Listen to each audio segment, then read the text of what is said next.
বন্ধুরা, স্বাগতম নতুন একটা এপিসোডে। আজকে আলোচনা করব রাশিয়ান ট্রাক টাইফুনকে নিয়ে। এটা কোনো সাধারণ ট্রাক নয়, এটি এক মুভিং দুর্গ। যুদ্ধক্ষেত্রে রাশিয়ার সবচেয়ে ভয়ঙ্কর ও শক্তিশালী সামরিক যান টাইফুন।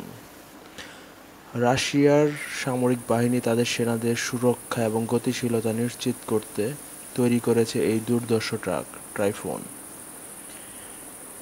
এটার পুরো নাম কামাস টাইফুন। এটা শুধু বুলেট প্রুফ এবং মাইন প্রুফ পর্যন্ত, অর্থাৎ শত্রুর হামলা, বিস্ফোরণ কিছুই একে থামাতে পারে না। টাইফুন ট্রাকটি এমনভাবে ডিজাইন করা হয়েছে যেন এটি যুদ্ধক্ষেত্রে টিকে থাকতে পারে যে কোনো পরিস্থিতিতে। এটি 6:6 অথবা 4:4 ভার্সনে পাওয়া যায়। এতে আছে আধুনিক কম্পোজিট আর্ম, যা 14.5 mm ক্যালিবার গুলি প্রতিরোধ করতে পারে। নিচে রয়েছে ভি শেপ বডি, যা মাইন বিস্ফোরণের ধাক্কা সরাসরি সেনাদের গায়ে লাগতে দেয় না। এই ট্রাকটি চালিত হয় কমন্স ডিজেল ইঞ্জিন দিয়ে, যার শক্তি প্রায় 450+ হর্স পাওয়ার।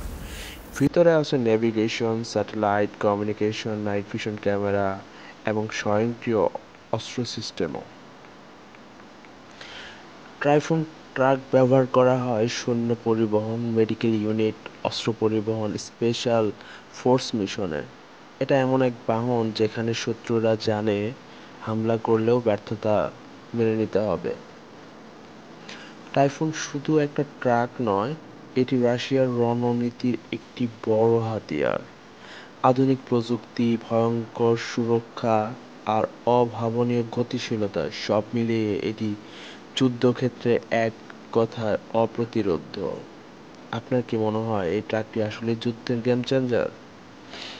ভালো লাগলে অবশ্যই লাইক, শেয়ার আর সাবস্ক্রাইব করবেন। কমেন্টে জানান আপনি কোন দেশের সামরিক যান নিয়ে ভিডিও দেখতে চান পরবর্তীতে। ধন্যবাদ।